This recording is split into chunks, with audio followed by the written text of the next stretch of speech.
Hi there! This is Carol and welcome back again to my YouTube channel.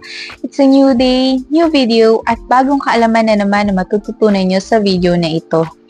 And for today's topic, ang ating pag-uusapan ay tungkol sa BPI Credit Card Madness Limit. Ano nga ba ang Madness Limit? Saan ito ginagamit? Paano gamitin ng ating mga Madness Limit? And kung lahat ba ng BPI credit card holder ay may available na Madness Limit? Lahat ng yan ay ating pag-uusapan. So if you are ready, let's begin. Marahil karamihan sa inyo ay updated ng inyong mga BPI online banking app and doon sa portion ng BPI credit card ay may makikita kayong Madness Limit. Yun nga lang, hindi nyo alam kung paano gamitin yung mga Madness Limit ninyo. And nagtatanong kung pareho lang ba yung regular limit doon sa Madness Limit? First of all, ano nga ba muna yung Madness Limit? It is a additional credit limit given by BPI for installment purchases or transactions. So, meaning to say, ito ay separate doon sa regular credit limit ninyo and ito ay for installment transactions lamang. So, hindi nyo siya pwedeng gamitin sa inyong mga single receipt purchases or regular purchases. It is designed kasi para naman if in case na meron tayong item na malalaki yung amount, ay ma-convert na siya agad into installment with up to 24 months to pay and 0% interest siya. So, yun yung good thing about Madness Limit natin. Para hindi natin magamit yung ating mga regular credit card limit and doon na lang mababawas agad-agad sa ating mga Madness Limit. Para at least, if in case yung regular credit limit natin ay doon natin pwedeng gamitin yung ating mga regular purchases or yung mga single receipt purchases natin. Isa pa sa uses ng ating Madness Limit, ang tinatawag na credit to cash. Ang credit to cash, ito yung i-convert yung inyong credit limit into cash and i-deposit yon or makikredit yon doon sa inyong mga deposit account. Anong credit card naman yung qualify para magkaroon ka ng Madness Limit? So, lahat ng existing na credit card ni BPI ay pwede kang magkaroon ng Madness Limit. Pero, syempre, yung Madness Limit, hindi po lahat ng BPI credit card holder ay merong ganito. Siyempre, nagbe-base po si BPI doon sa ating mga credit standing and binibigyan lang ni BPI ng Madness Limit is yung may mga good credit history. And paano ba tayo nagkakaroon ng magandang credit card standing? Una sa lahat, syempre, kailangan lagi natin ginagamit ang ating mga BPI credit card. Pangalawa, dapat nababayaran natin yung outstanding balance natin every month. Or pwede naman kahit minimum as long as wala tayong past due or late payment sa kanya. Ang ating mga Madness Limit ay minsan tinutumbasan niya yung ating mga regular credit limit. For example, binigyan ako ni BPI ng regular credit limit na 100,000.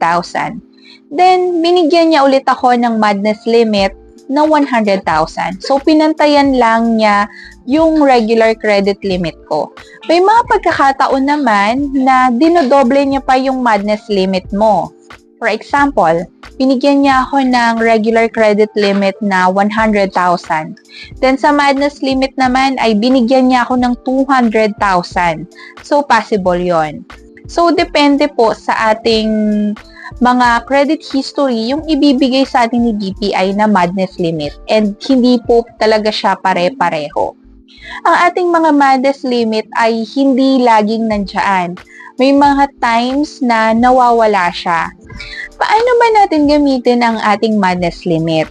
If in case nabibili na tayo ng item, ay sasabihan lang natin yung mga partner merchants natin na ang gagamitin natin is ang ating mga Madness Limit para doon na nila automatic na may ibabawas ang ating purchases and makakonvert na agad siya into installment.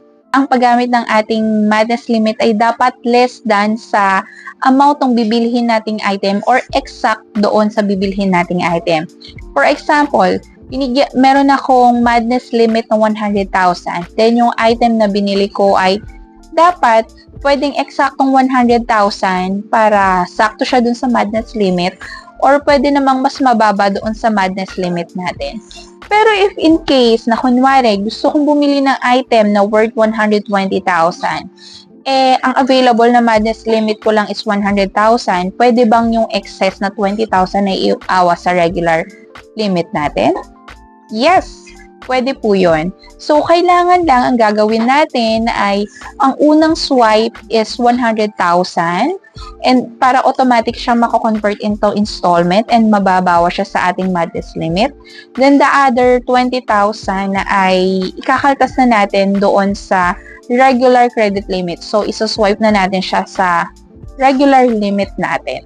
If need mo naman ng cash ay katulad ng sinabi ko kanina, meron tayong tinatawag na credit to cash doon sa ating special installment plan, which is or SIP, na kung saan i-convert niya ang iyong credit card limit into cash and i-credit siya sa inyong deposit account if ever na meron kayong BPI deposit account. Nag-aalok naman si BPI ng mababang interest, yung 0.49%. Yun yung pinakamababa na na-experience ko. And hindi po lahat din ng credit card holders ay merong mababang interest offer para dito sa ating credit to cash. So, depende pa rin sa ating credit history yung ating interest na ipapa-approve. Usually kasi, si BPI, once na ay qualify na to have a lowest interest, ay nagta-text na sila or nagbibigay na sila ng information sa email or sa text if ever na gusto mo siyang i-avail. Depende po sa tenure kung kailan mo siya babayaran. So, minsan, yung sa ating campaign na tinatawag, kapag ka nag-avail ka ng 36 months to pay, ay 0.49% yung qualify na interest. Pero kung 24 months mo lang siya gustong bayaran, pwedeng maging 0.59%. Pagka 12 months to pay, pwedeng maging 0.79%. So, paiba-iba siya. Depende doon sa promo code na meron kayo. Pero if in case naman na wala kayo doon sa campaign, ay pwede nyo gamitin yung regular rate ni BPI, which is the 1% for the credit to cash. Pero if ever na mag-a-avail kayo ng 36 months doon sa regular rate natin is 0.99%. And good thing pa rito is recently lang ay nagkaroon na rin si BPI ng extended na terms or tenure para dun sa ating mga credit to cash. So, meron na tayong inaalok na up to 60 months na credit to cash. So, depende pa rin po ito sa ating promo code. Hindi po lahat ng promo code na meron tayo ay extended siya up to 60 months. So, depende pa rin po doon sa credit history or credit standing natin with BPI. Paano ba i-avail tong credit to cash na to? Pwede kang tumawag sa customer service hotline, or if ever naman na hindi kayo makatawag kasi wala kayong landline, ay pwede po tayong pumunta sa any BPI branch para i-avail ito. Paano naman ko if ever na wala kang BPI deposit account? Possible ba na ma-avail ko pa rin ito? Yes, pwede pa rin po. So, yung magiging converted na into cash ay gagawin siyang manager's check. Pero yung manager's check na to ay pipick upin mo pa siya sa head office mismo. So, parang mas hassle ito compare sa mag-open na lang tayo ng BPI deposit account. At least, hindi tayo mahihirapan na pumunta pa, mag-travel pa sa head office para makuha yung ating mga manager's check. And once na ma-process ng ating credit to cash application, ay makikredit siya sa ating BPI deposit account within 2 to 3 banking days. What if gusto ko na siyang i-terminate dahil may available na akong cash and gusto ko na siyang mabawas doon sa binabayaran ko sa aking credit card? Possible ba yon? Yes, pwede po natin siyang i-pre-terminate, and basta i-inform lang natin si BPI or pwede tayong pumunta sa any BPI branch para i-pre-terminate ito. May pre-termination charge lang siya na 550 pesos and i-recompute yung interest dahil nga babayaran na natin siya. So, once na malaman natin yun, subject for approval pa po siya. And then, once na approve na po siya and mag-reflect na siya sa ating mga billing statement, ay makikita na po natin doon yung kung magkano yung babayaran natin for the pre-termination. And para po ma-avail natin ang ating mga madness limit ay kailangan at least 3,000 po yung minimum ng ating purchase para po doon sa ating installment. And I hope na na-explain ko sa inyo ng mabuti yung tungkol sa BPI credit card madness limit and makatulong sa inyo to kung paano nyo siya gagamitin. Have any inquiries about bank products or other gusto nyo pang malaman na mga bank inquiries, I feel free to comment down below and itatry kong sagutin yan.